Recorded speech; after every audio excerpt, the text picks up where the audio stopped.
Brajesh Kushwaha ji, senior advocate Virendra Thakur ji, हमारे पार्षद सरदार सिंह ठाकुर जी, आप सभी का स्वागत करता हूँ। चुनाव से पहले भी माननीय विधायक जी ने आप सभी के साथ यहाँ पर प्रेस वार्ता करी थी। आए दिन ये आप सभी से मिलते रहते थे। अब क्योंकि चुनाव नतीजे 8 तारीख को आने वाले हैं, इसी संदर्भ में और भी कई बातों को लेकर हमारे आज के जो हमारे विधायक हैं आज की प्रेस वार्ता को संबोधित करेंगे। तो मैं निवेदन करूंगा धन्यवाद शाली जी से कि वो आज के सोलन के हमारे बहुत ही जागरूक मीडिया को संबोधित करें। धन्यवाद सर। नमस्कार। हमारे सभी बहुत ही वरिष्ठ नेतागण जिनका नाम हमारे सोशल मीडिया डायरेक्टर ने ले लिया है, मैं बड़े सम्मान से संबोधित करता हूँ। हमारा सम्मानित मंच हमारे लोकतंत्र के चौथे आधार मीडिया के सम्मानित साथी, हाल ही में जो अभियान समाप्त हुआ है, जो लोकतंत्र की एक बहुत ही महत्वपूर्ण घटना होती है हमारे बीच में, उसमें आप सब लोगों ने जो योगदान दिया वो बहुत प्रशंसनीय है। You carried all the good news, all the sensational news, और उन सब चीज़ों के लिए कि आप भी योद्धा के तरह मैदान में डटे रहे, जहां हमारे सभी कार्यकर्ता, सभी नेतागण और सभी वरिष्ठ सभी पार्टियों के आपके बीच में आते हैं। मैं धन्यवाद करना चाहता हूं हमारी कांग्रेस की सर्वोच्च नेता और सुप्रीम लीडर श्रीमती सोनिया गांधी जी का, जिनके मार्गदर्शन में हमारे यहाँ बहुत सम्मान दिया गया माँ शूलिनी की इस नगरी को, कि उनके मार्गदर्शन से हमारे बीच श्रीमती प्रियंका गांधी जी आए और एक बहुत सफल रैली का आयोजन जो आप सबने देखा। श्रीमती प्रियंका गांधी जी ने केवल यहाँ से एक प्रकार से इस लोकतंत्र के बहुत ही महत्वपूर्ण जो हमारा घटक है उसका शंखनाद किया, बल्कि पूरे हिमाचल प्रदेश के संचालन का और उनकी जो जिम्मेवारियां होती हैं, उनके साथ कनेक्टिव इश्यूज होते हैं, सब प्रकार का प्रबंधन और सारा संचालन अपने कंधों पर लिया। इसके लिए मैं उनका बहुत बहुत धन्यवाद करना चाहता हूँ। ये एक बड़ा सम्मान जो हमें एक बार कहना चाहता हूँ जो माँ शूलिनी की नगरी को मिला, इसके लिए हम इनका बहुत बहुत धन्यवाद करते हैं।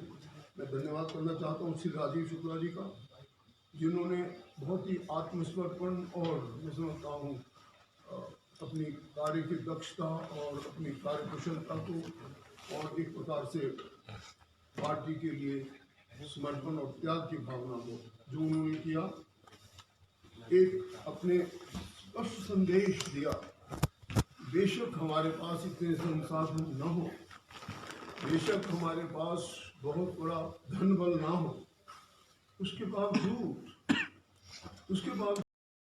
भी जो जनबल, जो लोगों की भावनाएं हैं, जो लोगों की आशाएं हैं और आकांक्षाएं हैं, और जो लोगों की मैं समझता हूँ हम सब लोगों से, खासकर नेतृत्व से, हमारे कार्यकर्ताओं से, हमारे रैंक एंड फाइल से जो अपेक्षाएं हैं, उन सब के बावजूद कि हम एक प्रकार से कैसी क्वायत की कि हम इस रण के मैदान में, इस लोकतंत्र की जो मैं समझता हूँ 5 साल के बाद एक युद्ध के समान आयोजन होता है, अभियान, इसमें बड़े सक्षम रूप से वो उतरे।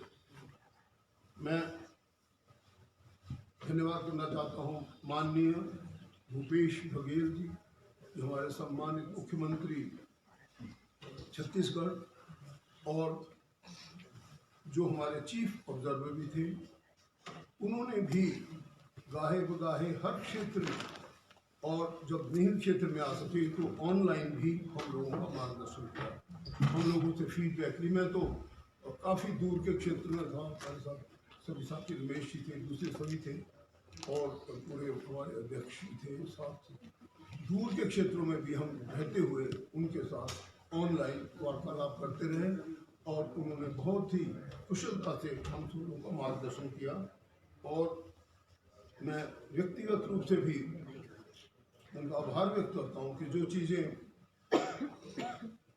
पीछे राजस्थान के सेशन में हुई थी उनमें भी जो बातें हमने की थी उन पर भी वो ठीक रूप से उतरे, जिसका मैं आपको बाद में थोड़ा वर्णन भी करूँगा। उदयपुर की बात कर रहा हूँ मैं।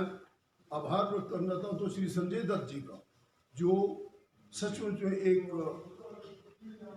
योद्धा के रूप में लगभग 1.5 वर्षों से हमारे पूरे रैंक एंड फाइल को, पूरे कार्यकर्ताओं को ब्लॉक लेवल पर और इससे भी नीचे जाकर लेवल पर स्वयं सभी जगह पूरे हिमाचल में गए और कार्यकर्ताओं की नब्ज टटोली, वहाँ की जनता की आकांक्षाएं और वहाँ की समस्याओं को आंका। और एक मैं सोचता हूँ इस प्रकार का इन्होंने एक महसूस करवा दिया था लोगों को कि एक सचिव ऑल इंडिया कांग्रेस कमेटी का किस रूप से लोगों के बीच में प्रस्तुत होना चाहिए। मैं विशेषकर संजय दत्त जी का इसलिए भी आभार व्यक्त करता हूँ कि मैं स्वयं भी जनशक्ति इंचार्ज रहा हूँ स्टेट का, मेरे साथ भी इस प्रकार के सचिव काम करते रहे हैं। तो उनका जो काम था वो विधिवत रूप से हर एक ब्लॉक में जाना, हर रैंक एंड हर पद की उन्होंने समस्या जानी और एक बहुत ही अच्छा काम किया। तो रियली थैंक यू। मैं धन्यवाद करता था सभी पार्टी के पदाधिकारियों का, सभी पार्टी के कार्यकर्ताओं का, जिन्होंने रात दिन अपना काम छोड़कर अपनी बड़ी बड़ी मैं समझता हूँ एंगेजमेंट्स को छोड़ने के बाद अपना काम किया और ग्राउंड में आए। और कांग्रेस पार्टी जो कि मैं सोचता हूँ कार्यकर्ता ही हमारे लीड की हड्डी होती है, उन्होंने अपना सब कुछ बुलाकर काम किया। हमारे सभी फ्रंट लाइन ऑर्गेनाइजेशन, हमारे यूथ NSUI, सेवा दल, इंटर, और मैं विशेषकर I must have my deepest thanks for Mahila Shakti, जिन्होंने door to door working, of course every worker did a door-to-door working, but I must salute these ladies because they have a double or triple sort of काम। तो दोहरी तिहरी इनकी जिम्मेदारियों के बावजूद महिला शक्ति ने अपना काम निभाया और सचमुच में एक अनुकरणीय सॉर्ट ऑफ प्रबंधन की माध्यम से लोगों को बता दिया कि महिला शक्ति किस प्रकार से अपना काम कर सकती है। तो आई मस्ट सल्यूट देम। हमारा एक कार्यक्रम चलता था तो पिछले कुछ एक वर्षों से, जो कोरोना काल में थोड़ा बाधित जरूर रहा, परंतु विधायक मिलन ने अपना बहुत अच्छे तरीके से काम किया। एज ए रिजल्ट कोई ऐसा क्षेत्र नहीं रहा जहाँ पे विधायक मिलन का कार्यक्रम की उसकी पहुँच नहीं हो, जिसका श्रेय सभी कार्यकर्ताओं को जाता है, विशेषकर हमारे ब्लॉक अध्यक्ष को और सभी कार्यकर्ताओं को, सभी महिला शक्ति को, सभी यूथ वर्कर्स को, सभी हमारे उन लोगों को जो इसमें इन्वॉल्व थे। और पूरी की पूरी फीडबैक अपने लोगों से लेकर उनकी समस्याओं को आंकने के बाद जो हमने काम किया उसका नतीजा निकला कि हम लोग बहुत अच्छे तरीके से लोगों के बीच में जा सकते। हमारे बैकग्राउंड वर्कर भी बहुत रहे हैं इस अभियान में, स्पेशली जबकि हमारा ये जो आखिरी 15 या 17 दिन जो होते हैं, इसमें हमारे विक्की जो हमारे फाइनेंशियल प्लानिंग करते रहे, हमारे सोशल मीडिया संभालते रहे, हमारे सुभाष बरवानी जी जो हमारे इलेक्शन एजेंट भी हैं, और इनके साथ वीरेंद्र ठाकुर जी जो हमारे लीगल हेड हैं। इन लोगों के सिवाय हमारे, अगर मैं नाम लेना शुरू करूँ तो शाम हो जाएगी, तो सभी लोगों का जो जिम्मेवारी जिनको जहाँ जहाँ जिस तरीके की बांटी गई, उन्होंने इस पूरे इलेक्शन कैंपेन को बड़े अच्छे तरीके से बीच में चलाया। I would like to also discuss about, जो मैं मैनिफेस्टो का चेयरपर्सन था, मेरे साथ जो 3 और माननीय विधायक थे, रोहित जी हमारे भवानी सिंह पठानिया जी और आशीष बुटेल जी, और इसके अलावा सारे seniors, all appointments of AICC almost were involve in guiding अस कि किस प्रकार से, विशेषकर जिसमें भूपेश बघेल जी और राजस्थान के मुख्यमंत्री का भी नाम मैं विशेष लेना चाहूँगा, जिन्होंने हमें कन्विंस किया कि अगर हम OPS देते हैं तो किस प्रकार से ये ग्राउंड पे उतरेगी, किस प्रकार से इसका इसको हम इम्प्लीमेंट कर पाएंगे। ऐसा भी ना हो कि हम OPS बोल दें और हम बीच में रुक जाएं। तो मैंने विशेष उदयपुर सेशन में लगभग दोनों ही दिन इस बारे बातचीत की, and I was well educated before we announced this OPS। हम 1500 महिलाओं को देने का जो हमने निर्णय लिया, वो भी कोई एक ऐसा नहीं समझना कि एक जुमला है या एक ऐसे भी जस्ट खुश करने के लिए कुछ करना नहीं। ये जमीन पर उतरेगा, it will be reality which you will see soon. हमारे जो स्टार्टअप फंड हमने 650 करोड़ का कहा था कि हमारे जो युवा लोग हैं बेरोजगारी से परेशान हैं। आप सभी जानते हैं कि बेरोजगार युवा कहाँ कहाँ किस किस गलती को कर सकता है। वो एक अच्छा नागरिक बनकर नशे की चपेट में आ सकता है, वो किसी और गंदी आदतों में भी आकर समाज के लिए हेल्पफुल ना होकर ही can be a big sort of danger. So इसलिए स्टार्टअप फंड जो हमने सोचा है बिना ब्याज से ऋण देना, वो इसलिए सोचा है कि बच्चों के पास कुछ जब सुविधाएं होगी तो वो अपना कुछ काम शुरू करेंगे, अपना काम शुरू करेंगे। खासकर यहाँ की जो हमारी माँ प्रकृति की देन है, इतना सुंदर हमारा स्थान है, हमारा परिवेश बहुत अच्छा है, हम उसमें उनको अलग प्रकार से जो हमारा टूरिज्म का सेक्टर है जो तकरीबन इतने से दोहन नहीं हो पाया, उसका दोहन कर सकते हैं। उन्हें और भी बहुत सी चीज़ें जो आज के युग में हमारी धार्मिक और सांस्कृतिक पर्यटन विशेषकर पीछे रहा है, जबकि हमारे पास सब कुछ है। मैं कई बार इससे देखता हूँ कि मैंने स्कॉटलैंड में देखी है चीज़, वहाँ पे भी युवा बेरोजगार थे, परंतु जब उन्होंने धार्मिक सांस्कृतिक कार्यक्रम को आगे दिया, जब उनको बच्चों को पूरी सुविधाएं मिली, जब हमारे नवयुग बच्चे आगे आए तो उन्होंने धार्मिक सांस्कृतिक कार्यक्रम को आगे बढ़ाया। अच्छी अच्छी जो हमारी जगह हैं जो देखने योग्य हैं, तो जो दर्शन के योग्य हैं, हमारे तो बहुत ज़्यादा हर कदम पे हैं, तो वो सब चीज़ों को धार्मिक सांस्कृतिक पर्यटन की दृष्टि से हम जोड़ें, विलेज टूरिज्म के रूप में हम जोड़ें। यहाँ तो आयुर्वेदा इतना अच्छा है, उसके रूप में जोड़ें, योगा के साथ जोड़ें, और बहुत सी और चीज़ें जो माँ प्रकृति ने यहाँ दी हैं। ये स्टार्टअप फंड का उद्देश्य हमारा रहा है, जो हमने कहा कि युवाओं को पहली ही साल की गवर्नेंस में पहले वर्ष में 1 लाख और 8 साल के कार्यकाल में उनको 5 लाख युवाओं को रोजगार देने की हमारी योजना है। हमने मोबाइल क्लिनिक भी देखी, मैंने ये चीज़ केरला में देखी। मोबाइल क्लिनिक छोटी सी, चाहे वैन ही क्यों ना हो, ओमनी की हो, चाहे वो थोड़ी सी एडवांस हो, परंतु उसमें सब कुछ होता है। या कोई हार्ट का केस हो, उसको अटेंड करने का होता है, छोटा सा उसमें एक सॉर्ट ऑफ ऑपरेशन थिएटर का भी सामान होता है, और जो इमीडिएट जिसे हम बोलते हैं फर्स्ट एड के रूप में उसको दिया जा सकता है बिफोर ए पेशेंट किसी भी रिमोट एरिया में अगर ग्रसित हो तो उसको आगे ले जाकर ताकि रेफरल यूनिट किसी अच्छे अस्पताल को पहुँचे। ये मोबाइल क्लिनिक की जो हमारी अवधारणा है, जो हमारा चिंतन है, ये बहुत एक प्रकार से सफल रूप में किया जा सकता है, और ये कोई बहुत मुश्किल काम भी नहीं। हमारी बागवान और किसानों को राहत देने में हमारे खासकर जो हमने कही है बात, भाई बागवानों और किसानों को बहुत पहले कहा गया था कि बहुत कुछ कर दिया जाएगा, उनकी आय दुगनी हो जाएगी, तो सब कुछ नहीं हुआ। इसके बहुत से कारण भी हो सकते हैं। हम नहीं कहते कि कुछ कोरोना काल भी खराब रहा, लेकिन कुछ चीज़ें ऐसी हैं जो हमें इमीडिएट ही करनी चाहिए। हम इस क्षेत्र की बात करें तो सोलन में अगर टमाटर होता है ज़्यादा, तो उनको भी मिनिमम सपोर्ट प्राइस मिलनी चाहिए। उनके पास भी तो कोई ना कोई एक अच्छा sort of food processing plant हो, ताकि हम अपनी उत्पादन शक्ति को बढ़ाएं, उनको अंतर्राष्ट्रीय स्तर पर ले जाएं, हमारे उत्पाद की कीमत हो और उन्हें मार्केट के उसमें डाला जाए।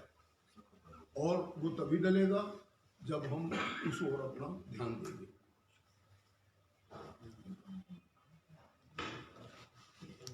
हमने एक बात और कही थी कि भाई इंग्लिश मीडियम स्कूल होने चाहिए, एक में 4-4 कहीं, वो एक मिनिमम स्टार्टअप है। पर मैं सच आपको बताऊँ, मैं तो जब एज ए स्टूडेंट था तो हमें तो तीसरी क्लास से इंग्लिश शुरू करता, क्योंकि ब्रिटिश टाइम था, उस वक्त ग्रामर अच्छी होती थी, टीचर भी अच्छे थे। तो at least I was student in 1947 first class, तो मैं समझता हूँ कि तीसरी में हम लोगों को अंग्रेजी पढ़ानी शुरू कर दी और ग्रामर उनकी दया से ठीक हो गई। धीरे धीरे इसमें ह्रास हुआ, मैंने देखा इसको कि when I found later on students are not good in English, क्योंकि जब ग्रामर ही ठीक नहीं है तो इंग्लिश कैसे ठीक होगी। तो अगर ये जो अभी बात सोची कि हमारे विद्वानों ने बात सोची कि भाई इंग्लिश मीडियम स्कूल, क्योंकि ये एक ऐसी भाषा है जिसके जो एक वेपन की तरह काम करती है, जिस भी देश में आप जाएंगे वहाँ पे सबसे पहले इंग्लिश में महारत होनी जरूरी है।